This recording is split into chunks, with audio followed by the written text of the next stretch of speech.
Good morning. We're in Sefer Yeshaya, Perek Chaf Aleph.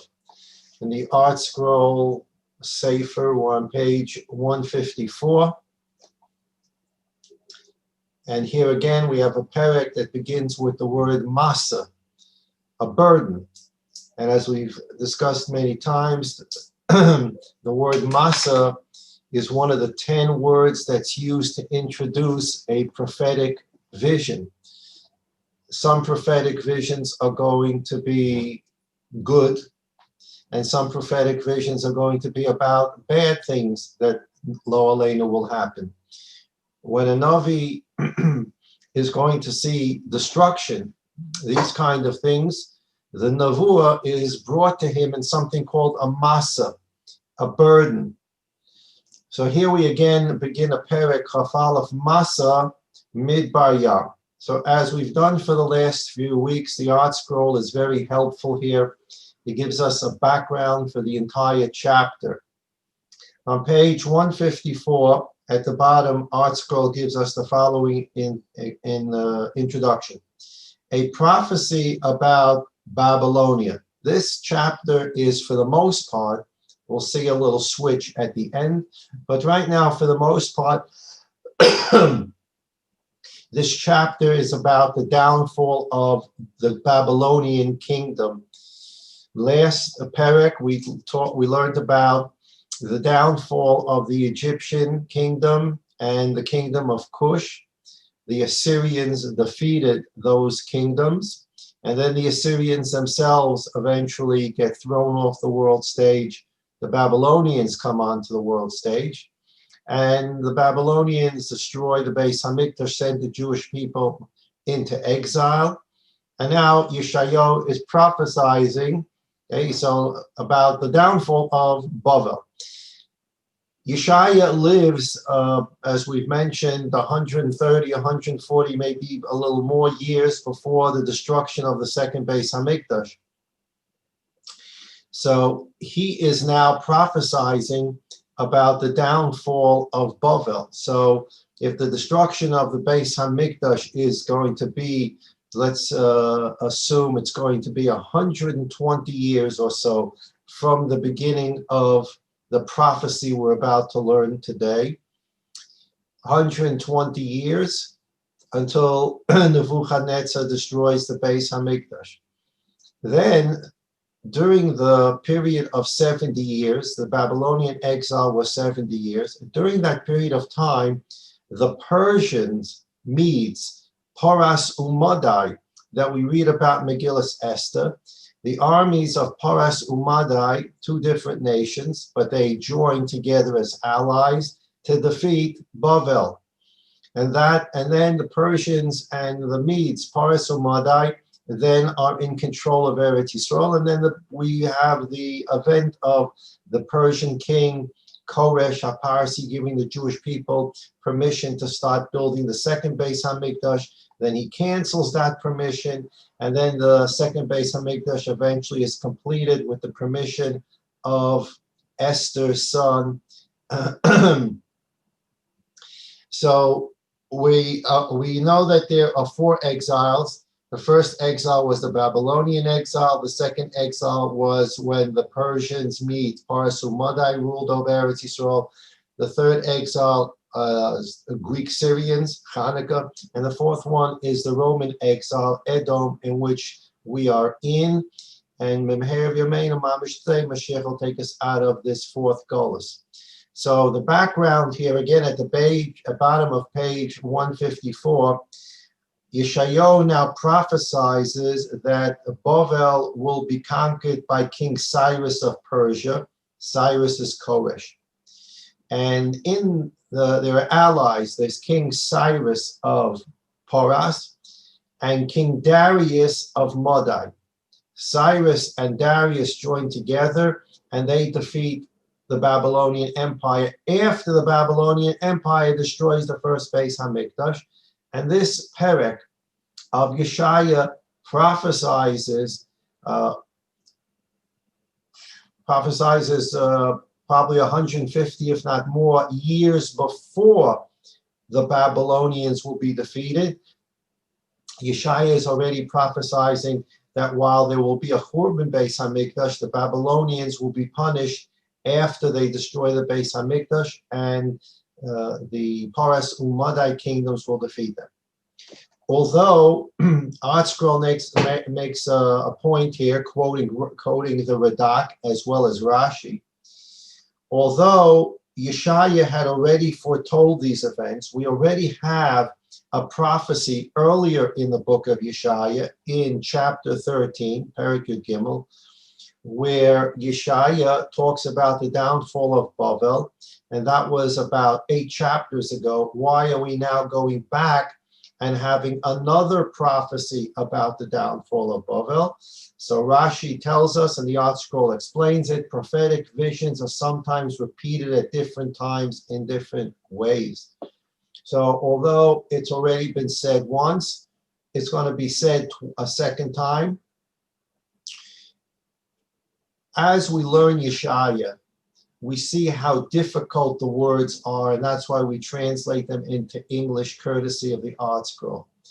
This is not like when we started learning Nevi'im, we learned Yoshua, Shoftim, Shmuel Aleph, Shmuel Beis, Malachim Aleph, Malachim Beis, and we were able to translate the Lashon Kodesh into English ourselves and learn through the Prakim by ourselves. Here, the words are the words of a prophet. The prophet is telling us, God speaking to the prophet, and it's sort of flowery language because the prophet is going to understand things from these words. He's not being told, oh, we're going to crush Bavel.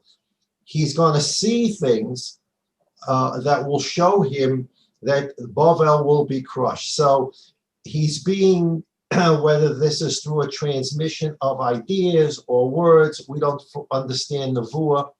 The Rambam in the Moreh Nevuchim dedicates quite a bit of the Moreh Nevuchim, quite a bit of a section of the Moreh Nevuchim to explain the different levels of Nevuah, etc.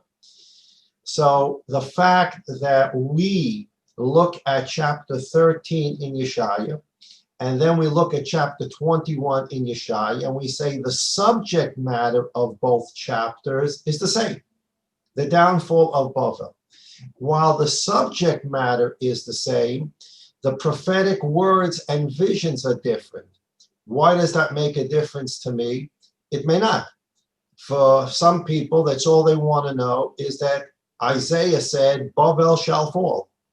But the way Bavel will fall, the ramifications for other countries of how Bavel will fall, the ramifications for the Jewish people about exactly how Bavel will fall are in these words in chapters 13 and 21, and therefore they're not superfluous. It reminds me of a story, the Maharal. When you read a Maharal, it would appear that the Maharal is constantly repeating the same idea. In some place, it looks like he's saying it over and over. But for those who study Maharal, Maharal is very, very difficult to understand. Somebody once came to the Kotzker Rebbe and said to him, I'm trying to learn Maharal, and I don't understand why he has to say the same thing over and over and over. To which the Kotzker Rebbe said, wow, that's amazing. You find that he says it over and over and that you understand what he said the first time. I learned Maharal, and no matter how many times he says it, I'm still working at trying to understand the depths of what he's saying. So if we have this kind of situation by a prophet, where a prophet in chapter 13 says this about Bavel, and in chapter 21 says this about Bavel, and we say to ourselves, well, it's the same thing. Bavel will be destroyed. If God is revealing himself to the Navi and is telling him about the downfall of Bavel using different words and different visions, that means that the ramifications of the downfall of Bavel will be different. You're not going to get the full picture unless you understand chapters 13 and 21 together. If you want just the bottom line, Bavel will be destroyed. But if you want to understand, which is what the prophet's job is, to give us a better understanding of what the future holds, then I need both chapters to be brought together. And although we may not understand them perfectly, they are not superfluous. That's the basic idea of Rashi. So going to verse 1 on page 154, Masa Midbar Yam, Kesufot Panegev Lachalov, Mi Midbar Bo Me'eretz Norah. Okay, anybody who knows Hebrew, Lashon Kodesh, can read those words and not understand what's going on. And this is true, as I just said a few minutes ago. Sefer Yeshaya, Sefer Yirmiyah, Yecheskel, these are not books like Sefer Shmuel and Malachim that you just read and you can get the basic understanding of the, you may not understand every single word, but you can read a pasuk in Sefer Shmuel and understand what the pasuk says. The verse in Yeshaya are different. Masa midbar yam, ksufos panegev lachlo, mi midbar bo me'eretz norah. And even when you read in English, you don't know what he's talking about. So let's take a look at page 155. A prophecy concerning the wilderness of the west. Like windstorms sweeping through the desert, it will come from the wilderness, from a fearful land. Unless we have Mefarshim to help us here, we don't know what that means, and that's after it's translated into English. So if you take a look at the art scroll on page 155 on verse 1, the wilderness of the west, our translation follows Radak ibn Ezra and Metzudas, who explained that Isaiah describes a Bavel this way because it lies west of the desert that separates it from its eastern neighbors, Persia and Media, which would attack and plunder it. So the pasuk says, a prophecy concerning the wilderness of the west. The wilderness of the west is a reference to Bavel because it's to the west of Persia and Madai, Paras of Madai, and Paras of Madai are the nations that are coming to destroy Bavel. Interesting note here, the pasuk says that the conquerors of Bavel, Paras Umadai, the last words in Perek Kaf Aleph say that the conquerors are coming, Me'eretz Norah, from a fearful land. What is a fearful land? There are armies that are fearful, but why is a land fearful? And here Art Scroll comments on page 155, Me'eretz Norah, from a fearful land. The fearful land is Persia and Media, Paras Umadai. Radak comments, this is a very interesting Radak. Radak comments that in the context of this verse, the word Norah, fearful, is actually synonymous with Rechoka, distant. What the Yeshaya is saying is, listen, Bavel, there are nations coming from a faraway place to destroy you. But rather than saying they're coming Me'eretz Rechoka, from a far place, he says they're coming from an Eretz Norah, a fearful place.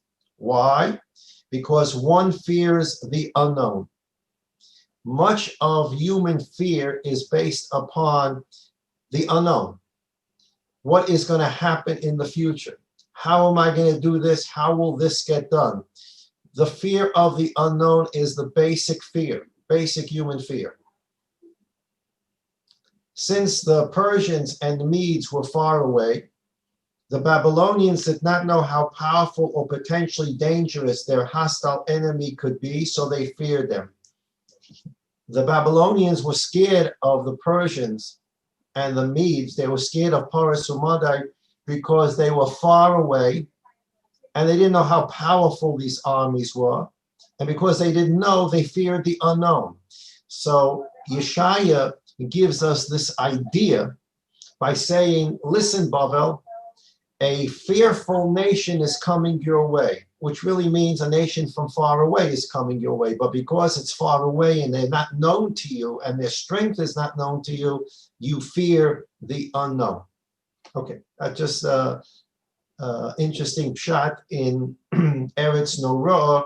In this context can mean a distant land, but that distant land is a feared land because it's what we humans call the fear of the unknown. Verse 2 on page 154. Chozus kosher huged li, haboged boged, vahashoded shoded, ali elam. Elam is a reference to Persia. Elam was a big city in Persia. Tsuri Modai, there you have Modai. So Elam refers to Persia, and Modai, it's explicit in the pasuk.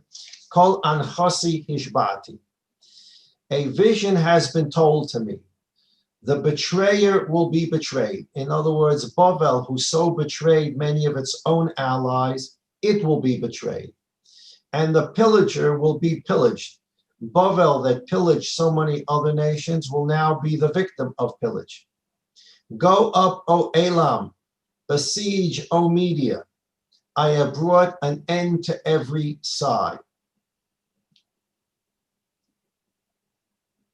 When it says I have brought an end to every side, Rashi says, Rashi says that there were people all over the civilized world that were moaning and groaning about the terrible tragedies, oppression that Bavel brought upon them. And Bavel was the world dominant power. With the fall of Bavel, all the moaning and groaning and sighs of the rest of the civilized world will cease when the oppressor Bavel will be destroyed. Pasuk Gimel, Alkein molu masnai chalchala, tzirim achazuni kitzirei yoleda, na'avesi mishmoa, nifhalti miros. Now Yeshaya is talking about himself. Therefore my loins are full of tremblings. Pains have gripped me like the pains of a woman in childbirth. I shudder from hearing it, am terrified from seeing it. Now this pasuk sounds like Yeshaya himself is shuddering when he realizes the terrible downfall that will happen to Bavel and the destruction that will happen to Bavel. It sounds like he's worried about it. And yes, he is. So let's take a look at the art scroll on page 154. Alkein molu mosnei chalchola, verse 3. Although Bavel was one of Israel's worst enemies, the compassionate prophet is pained and distressed over the retribution that will befall this powerful nation and laments the fallen Bavel. This is Rashi, one of Rashi's pshatim, and we've seen this in other prakim, that when Yeshaya prophesies about the complete destruction of a nation, the complete downfall of the nation, the terrible things that will happen to a nation, even if it's a nation that historically oppressed the Jewish people, he was pained by the idea that God was going to destroy a nation of the world. And this brings to mind Avram Avinu in last week's parasha. Avram Avinu is introduced to us as the Omer HaChesed. He's the pillar of Chesed to the world. Besides teaching the world about God, he taught the world about how to do Chesed, which is a very similar concept because God is a God of Chesed. And we're introduced at the beginning of Parshas Vayera to Avram Avinu's Chesed. There are three angels that look like men walking near Avram's tent. Avram is 99 years old. He had a bris milah 3 days earlier. He's very weak. He nevertheless gets up and runs towards these men to invite them into his house.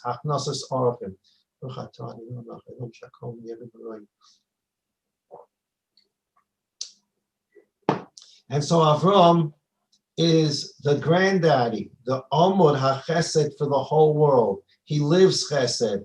He sees people in the street. He wants to bring them into his house and feed them. The Rebbeinu Shalom tells Avraham Avinu that he intends to destroy Saddam. And what's the great sin of Saddam? One of the great sins of Saddam is they absolutely have forbidden acts of chesed in the city. Can you imagine such a city? We know this from Lot. When the Malachim came to destroy Lot, Lot invited, again they appeared as men, Lot invited them into his home. And then the city people came knocking at his door and said, "We hear that you have guests in your house, throw them out to us." And there are other events the Medrash and the Gemara tells us about. Sodom was a city that had a law where we don't do chesed in the city. We don't do chesed. So here you have Avraham Avinu. The person who's promulgating, teaching chesed is chesed. And the Rebbeinu Shalom says it's time to destroy this wicked, evil city that is anti-chesed. What does anti-chesed mean? They're anti-Avram. Avram Avinu, you should know that you're going around the world teaching about God and chesed, and there's a city that is there to teach the world not to do chesed. The Rebbeinu Shalom says, I'm going to destroy the city, which makes Avram Avinu's job a lot easier to teach the world about chesed when the city that's teaching no chesed is destroyed.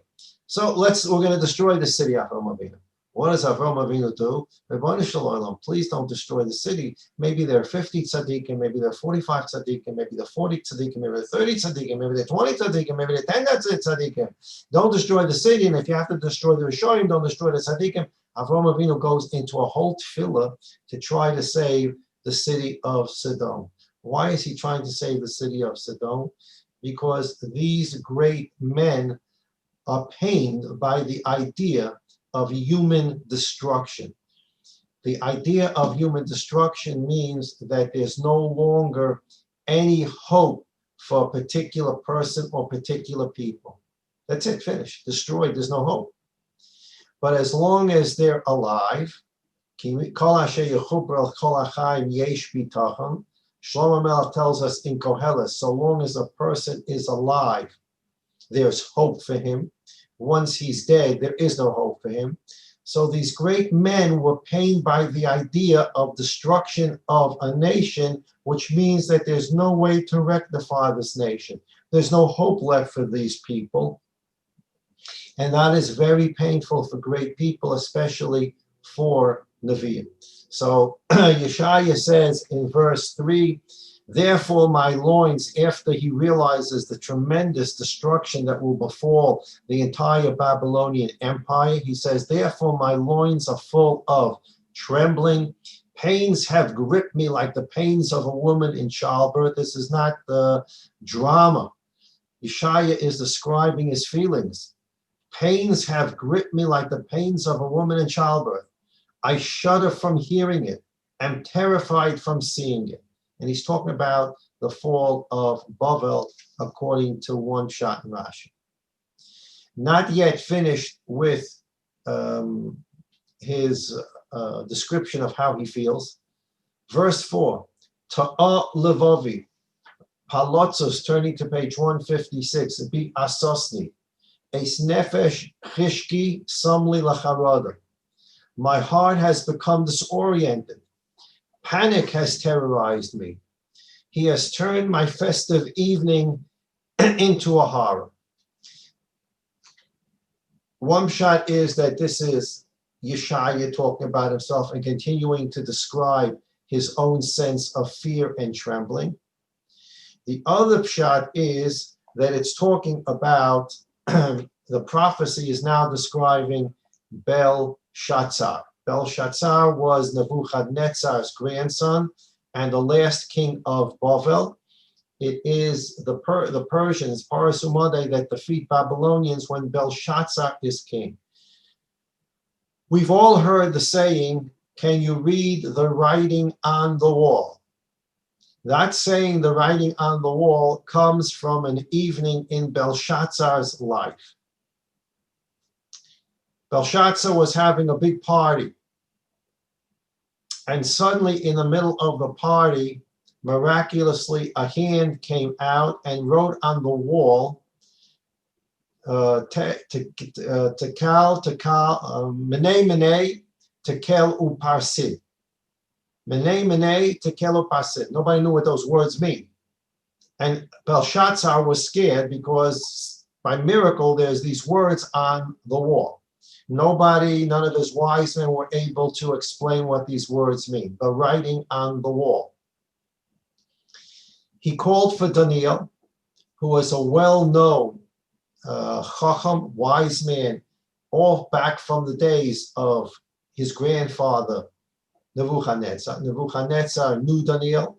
Nebuchadnezzar brought Daniel to Babel along with other young Jewish boys because they were brilliant.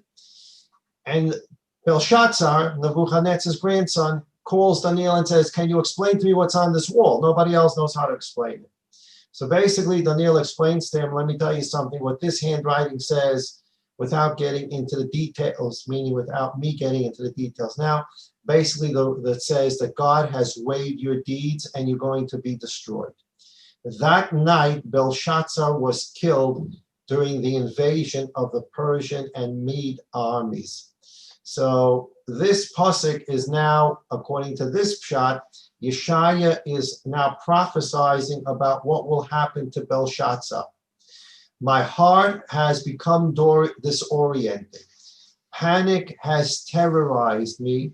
He has turned my festive evening into horror. That night when Belshazzar was throwing this big party, this festive evening, the evening turned to horror.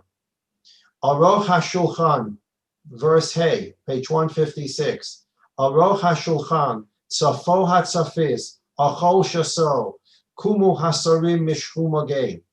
Setting the table, lighting the candelabrum, eating and drinking, big party going on. In the middle of the party, arise, O officers, grease the shield. Grease the shield means in those days they had shields made out of hardened leather. And on the hardened leather, they would smear oils so that if an arrow or a bow, an arrow or a sword would come towards them, the arrow or the sword would slide off the shield. Not only was the shield hardened leather, so it was hard for the arrow to go through, but because it was smeared with oil, it would simply slide off. So we're in the middle of this party, everybody's eating and drinking, and suddenly the word comes that there's an invasion, and the order goes out, arise, all officers, grease the shields, get ready to go to war. Take a look at take a look at page 156 in the Art Scroll number 4 at the bottom of the page. The prophet expresses the thoughts of Belshazzar. Belshazzar had prepared a lavish feast to celebrate the victory of his troops over the armies of Parasumon. But God turned that festive evening to a night of horror. During the feast, the king witnessed the frightening appearance of a hand writing an inscrutable inscription on the palace wall. The king was terrified. No one could interpret the mysterious handwriting until the king's advisors told him to summon the Jew Daniel. Daniel explained that the miraculous writing foretold that Belshazzar's reign and Babylonian's ascendancy was about to end. Belshazzar was killed that very night by the armies of Parasumana. So this is now a prophecy by Yeshaya about a very specific event. There's going to be a night in the palace of Nebuchadnezzar's grandson Belshazzar. A writing will appear on the wall. Nobody will know what it says. Daniel's going to tell Belshazzar it means that you're going to be destroyed. And that very night of this party in Belshazzar's palace, Belshazzar himself will be killed. Verse 6. Kicho amar Eli Adonai. Lech hamed hamitzapeh asher yireh yagid. For thus said God to me, go station the lookout, and let him tell what he sees. In other words, Belshazzar is going to give out a command. We need to set up watchtowers now because we're being invaded. So everybody needs to set for war, go put oil on your shields, go set up watchtowers. Verse 7. V'ra rechev tzemet parashim, rechev chamor, rechev gomel, v'hikshiv keshev rav kosher. And I'm going to read verse 8 as well. Vayikra aryeh, a lion roared, al mitzpeh Adonai, anochi omed tomid yomam val mishmarti, anochi nitzav kol halelos. Excuse me, page 157. He will see a chariot, a pair of horsemen, a donkey chariot, a camel chariot, and he will listen intently with much to hear, and he will call out like a lion. The Rabbanu Shalom, I stand on the lookout constantly during the day, and I am stationed at my post all night. What does this mean? What is Yeshaya seeing here? He's seeing a donkey chariot, a camel chariot. What is Yeshaya seeing in this prophecy? So let's take a look at the art scroll.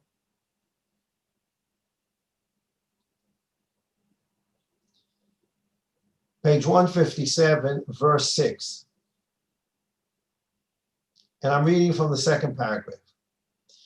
The watchtower, the way we just interpreted it, means that Belshazzar will give a command. We're being invaded. We need people in the watchtowers. Chazal have a different interpretation to this nevuah. The watchtower is a nevuah of Yeshaya about his student. Yeshaya had a student who was also a prophet. His name is Habakkuk.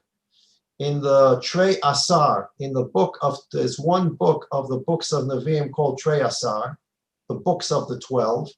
And in this one book, there are 12 small books of separate Nevi'im. Malachi, Zechariah, Hosea. There's a book called Habakkuk. Habakkuk was a student of Yeshaya. And Habakkuk prayed to Hashem that the Rabbanu Shalom overthrow the Babylonian kingdom. They were oppressing, torturing Jewish people, and he prayed. Now Yeshaya is prophesying about what's going to happen. Yeshaya is not going to be alive at the time that Bavel destroys the Beis HaMikdash. Habakkuk is there, and he's around the destruction before, and he's praying to the Rabbanu Shalom, please Rabbanu Shalom, destroy these people so they will cease from oppressing the Jewish people. Okay, so now let's take a look at the article on page 157, verse 6, second paragraph. Alternatively, the sentry is the prophet Habakkuk, a young disciple of Yeshaya. Habakkuk witnessed the rise of the Babylonian Empire and would eventually complain to the Rabbanu Shalom regarding its success. Habakkuk, Perek Aleph. You can see it there. God instructs Yeshaya to tell Habakkuk to be patient, for he will indeed witness the downfall of the evil Babylonians. So Yeshaya is now prophesying for the benefit of Habakkuk. Habakkuk, you are going to be in the watchtower, and you're going to be able to oversee, or you're going to be able to see from that watchtower prophetically, or even physically. You're going to be able to see the downfall of Bavel. So Habakkuk, you're praying for the downfall of Bavel. You will be able to be in a watchtower, so to speak, and see the downfall of Bavel. I'm now going to the art scroll on verse 8, the last art scroll, the next to the last art scroll. How do we know this is, do we have any remez, any hint that this is talking about Chavakuk? So we have the following. According to the Medrash, the lion represents the prophet Chavakuk. Verse 8 said, Vayikra Aryeh, the lion roared. The numerical value, the gematria of Aryeh is 216. The gematria of Chavakuk is also 216. So the word Aryeh, the lion roared. He wants to be in a watchtower to see the downfall of Bavel.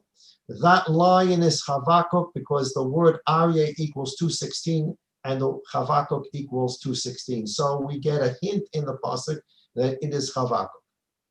Yeshaya foretold that Chavakuk will pray for the downfall of the Babylonians, and he will utter the following words. These are words that now Chavakuk will say. As Yeshaya sees that Bavel is about to fall, he explains that it is this, the downfall of the evil Babylonians, that he had been waiting to witness, meaning Chavakuk had been waiting to witness. According to the Medrash, the speaker is Chavakuk. He drew a circle around himself and declared that he would not leave it until God told him that he will end, that there will be an end to the wicked Babylonians. So these psukim are now a prophecy about Chavakuk. So we have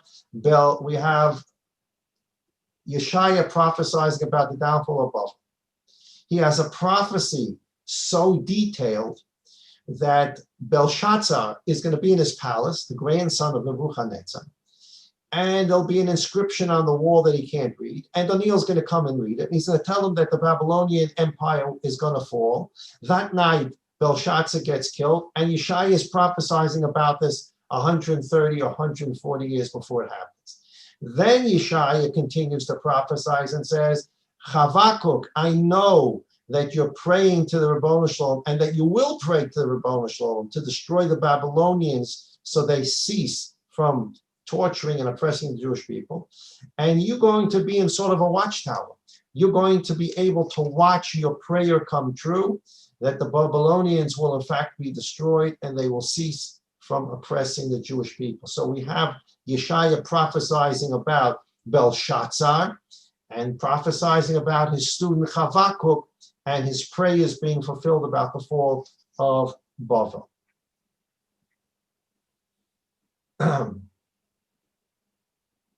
Verse 9, the last verse on page 156. Before we go to page 156, on page 157 of the art scroll, there's a quote here from O.L. David.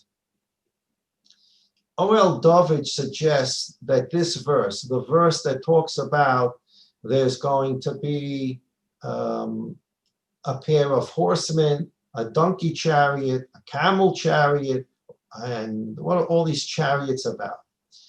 O.L. David suggests that this verse alludes to the combinations of circumstances that will herald the coming of Mashiach. The Talmud in Sanhedrin Daf Tzadik Ches Amud Aleph states that if Israel is chas v'sholom not worthy of Mashiach's arrival in a glorious manner, right? Mashiach is coming, but we can either be zoicha that he comes in a glorious manner, or we can unfortunately not be zoicha and he comes in a less glorious manner. That less glorious manner is called ani v'rochev ala chamor. He will come looking like a poor man riding on a donkey. So if chas v'sholom Klal Yisrael doesn't merit Mashiach coming in a glorious way, he will be like a poor person riding a donkey. Our verse speaks of a rider on a camel. Who do you think rides camels? Which alludes to the descendants of Yishmael. Right? Arabs ride camels. So this pasuk, when it says that there'll be a camel chariot, is referring to all the nations of Yishmael. The riders on a chariot, then it talks about riders on a chariot in this pasuk, alludes to the Roman Empire. And that's the Roman Empire. The Roman Empire for today, the way our Rishonim, etc., and later Mefarshim understand it, it means Western civilization, which the sages describe as the offspring of Esav. So Esav and Yishmael, the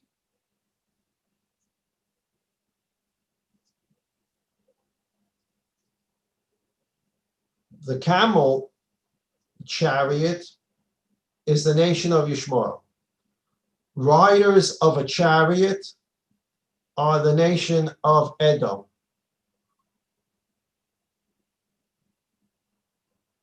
When the descendants of Yishmael and Esav unite to persecute Klal Yisrael, Chas v'shalom, it is a harbinger of the coming of Mashiach. That's one of the signs of Mashiach. When descendants of Yishmael, Arab nations, come together and unite with Western world nations, descendants of Esav, that's a harbinger of the coming of Mashiach. Why is this mixed in all of a sudden? According to O.L. David, we've been speaking about the downfall of Babel. We've been speaking about Habakkuk praying for the downfall of Babel. We've been speaking about Belshazzar's party and the handwriting on the wall, and Daniel reading the handwriting on the wall. Bavel, Bavel, Bavel, Bavel, Bavel. And in the middle here, according to O.L. David, we have a verse about chariots, and the camel chariot is Yishmael, and the other chariot is Edom, and then there's a donkey chariot, and that donkey chariot is Mashiach. If Lo Aleinu, we're not zocheh him to come in a glorious way, he'll come on a donkey. And so we have the three chariots, the Mashiach chariot, the donkey chariot, the Yishmael chariot, the camel chariot, the riders on the chariot, Esav. And when you see Esav and Yishmael joining together to oppress the Jewish people, you know the chariot with the donkey, with Mashiach, is on his way. What does this have to do with the rise and fall of Babel in the middle of all this? We'll leave that for now. We'll continue with that next week.